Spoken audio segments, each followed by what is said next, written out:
Beep beep! What is up, ninjas? My name is Semworld, and today we're going to be learning how to create techno arpeggiated melodies. Now, this video is inspired by you guys that send me a couple of songs to get inspired from to create some sounds for the brand new soundset coming out this Friday called the Kraken. It's going to contain samples and presets for techno. Make sure to check it out if you want to support my channel, guys. And a lot of the sounds in this tutorial are going to come from there. So if you guys like what you hear, make sure to check it out. Now, today, guys, like I said, we're going to be creating this. Now, the first example we have is going to come from this track that one of you guys sent in called Badasar by Klangkuestler. I think I'm saying his name right. Hopefully, I am. So he has this really cool rolling bass melody in the break, which I'm not going to play. You guys can check it out, which has a really good vibe to it. And you could think that it's two leads playing, but in reality, it's going to be just one lead that is going to be a very hard kind of super saw, very aggressive, distorted. That's going to give us that full breakdown that he has. So the first thing we need to do is lay down the melody. So for this, I'm going to use his song as an example. So here, we're just going to lay down a melody on top. And let's just make it a little bit more staccato. And we're just going to do that. And then here we're going to go down to that A or G, I believe.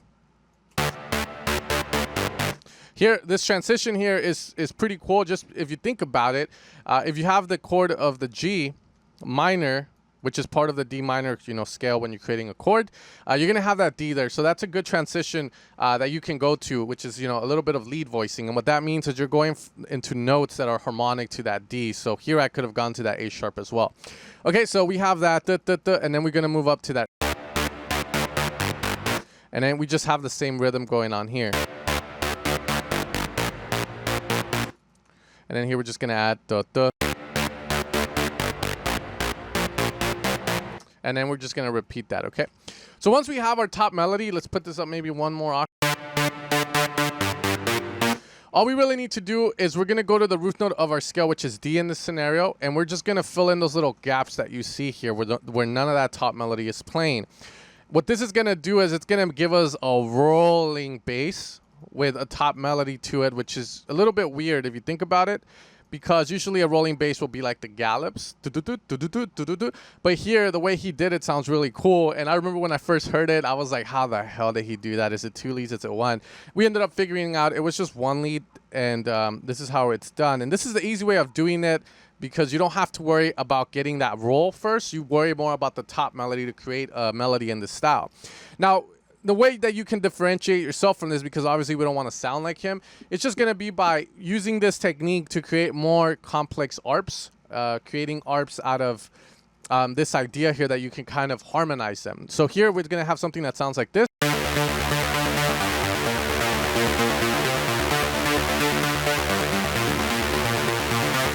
Okay, as you can see, that's a little bit too static. There's not a lot of harmonizing going on, so the melody on top doesn't really get to shine. So that's where the chords come into play, or the bass progression. So here we can start moving this guy around. So here we go from a D to a D. Here we at the A sharp. So a note I can maybe hit instead of this D could be maybe, go down to maybe like this D A sharp.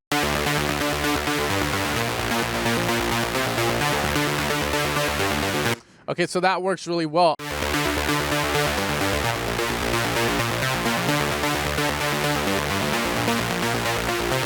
Okay, so this is a really cool style of rolling bass. Now, the next example, guys, is going to use content from a track called Gates of Dawn by Spektre, who are really great producers, and I believe they have a couple of YouTube tutorials out there. If you guys want to check them out, they're a bit old, from 2014, but I still think the techniques they taught still apply to techno today, so make sure to check those out. They're really cool guys. They got some amazing music. They got that techno trance vibe as well.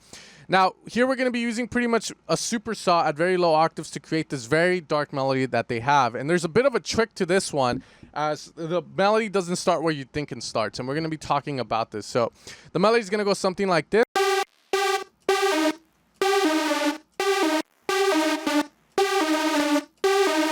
So here we're going from that G, D sharp to D. I've talked about this before, guys, but if you ever want to make epic melodies, try to have your melody come down to that D, or the fifth of the scale, or sorry, the perfect seventh.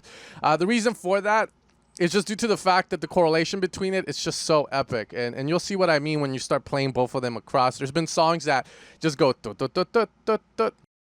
there's been songs that just revolve the melody on that D and then move around, which creates very Now, the next example, guys, is going to be coming from the artist Spektre and their track Gates of Dawn. Now, Spektre have a couple of tutorials on YouTube if you guys want to check them out. They were made in 2014, but I think the content they teach can still be applied today. And best of all, they use Ableton. Okay, guys, so the melody we're creating comes from that, and there's a bit of a trick to that melody because it doesn't start where you think it starts when you hear the track. Okay, so the melody is going to go something like this. We're going to start on the G. Okay, and then we're going to work our way down to that D. This is a technique that is really useful for people. In essence, whenever you want to create something emotional or something epic, you can't go wrong working your melody up to a D or down to the D. Good songs like this that some of you guys might not hear if you make techno. You know, Tuhamo does this a lot. You can hear it in Showtek's edit of the jungle song, the Eva Shah one, Space Jungle or something. And there's a lot of great examples. Even Dimitri Vangelis and Wyman revolve their melodies around the 7th note or the +7 or the 5th note in the scale, which sounds very epic. So obviously here it's going to sound epic as well. So here we're going to,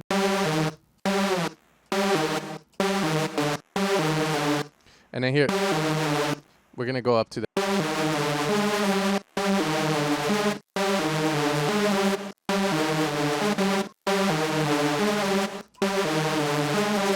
and then here we're going to go down to low G.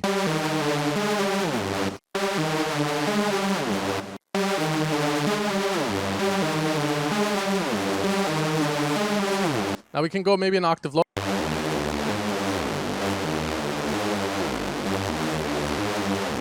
Okay, now this melody is created here, and you can see we're using a note that's not part of the scale. If you ever want to get a very dark or very badass vibe, you can never go wrong with that G and the G sharp or up a semitone in whichever scale you're at from your root key. This is a technique that's used a lot in G house and various other genres whenever you want to create.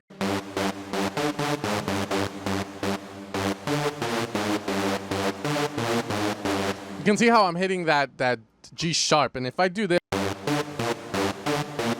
it's okay, but once I switch that, we get a very dark, mischievous vibe.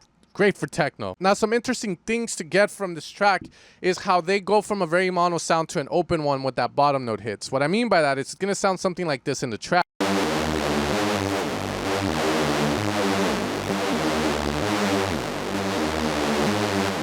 So there's this global section inside of Serum where you can lower down the width on the track, and this, in essence, this mod from the preset is doing that so that it monos even if you have supersaws going, and then it's going back to 100, which is where you want your whiteness to be at.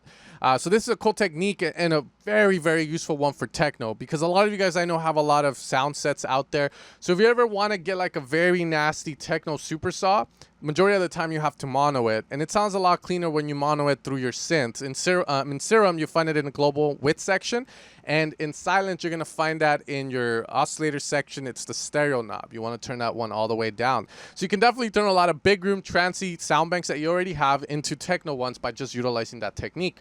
Okay, so that's one of the techniques that happens in the song, and the other one is going to be a trance gate, which is going to sound like. And the way to create this, guys, is you're going to be using just a standard auto pan. And when you have an auto pan, it's going to make it, left and right. However, if you lower the face down to 0, the left and right speaker are going to be exactly the same. That means your volume automation is going to happen equally to both sides. And all you have to do is put beat match mode on and set your rate. Now from here, we choose our shape. Do we want a saw? A saw is going to be a lot more pluckier, which is what we want. You can lower the amount.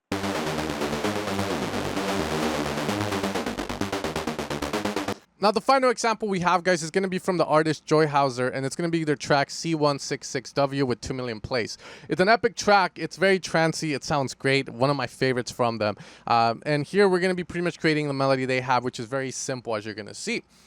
Now, they start off the melody on the C, which is a good technique to do if you're playing the chord of A on the first note. Now, in techno, this is non-existent unless it's in the break, of course. But this allows you to use the root key, and it allows you to harmonize that C a lot better than if you were to start the melody on the A. Another great spot for a melody start would be on the E, or you can pick any other note as long as you come back to a note that is stable, which means it's a note that's part of the chord that you're in. So in essence, if we're in A minor, any of these notes. You can start on the melody on the B, but you have to make sure to come next, follow it up with like a note that's harmonic, or sorry, and stable, like a C or an E or an A, or anything harmonic to those, okay? So from here, melody goes something like this. Now what they do, instead of hitting that A next, which is right, they opt to get that A and just down pitch. And then we get a B here. Now, following the melody, a lot of people would repeat that and they're like, okay. However, what they like to do now is they'll shift this a little bit more forward. That's going to make your melody a little bit more interesting as you're adding a little bit of change in tempo, rhythm to it as you're letting this note hit, and then you're going to bring it in. Okay, the next thing they have is this very huge ping pong delay with it. And in essence, you can use the echo from Ableton. Here in the echo, you're going to have your filter, which you can choose the frequency that's going to get delayed. So what they have is a massive ping pong delay that just...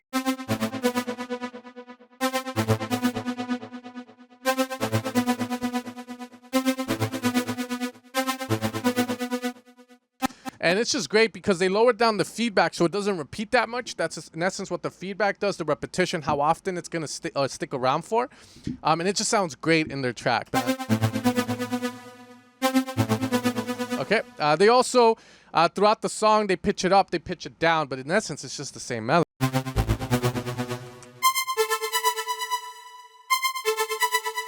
So this is something that you can do when you're working on your track to progress it a bit more, is just start to pitch it up, pitch it down to create a little bit more tension with it. But in essence, guys, here, this technique is super useful. I call it the gallops. Usually in trance, we'll have something like this, however, where, well, it'll be like a A. We'll start with A here, and then we'll move it up to a C. And then lower this. And then you could do something like that. But now that sounds super trancy, okay? But you get the idea. These techniques just can be mix and match, guys. And a lot of the times it's just, you know, studying these guys' melodies just to kind of get inspired to make your own.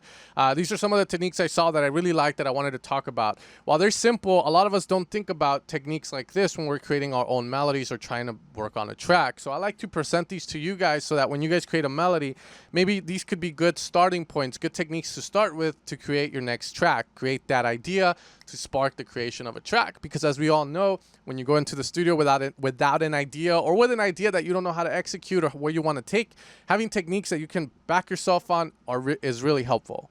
With that being said, guys, if you guys want to support my channel, the Kraken will be coming out this Friday. It's going to contain, I believe, about 85 to 90 presets. We'll see if I add more. It's going to have a great amount of effect shots, acid sounds, plucks, leads, crazy, trancy leads for you guys to use, as well as bass lines and bass shots. So make sure to check it out, guys, and I'll see you guys next time. You guys take care. Peace out.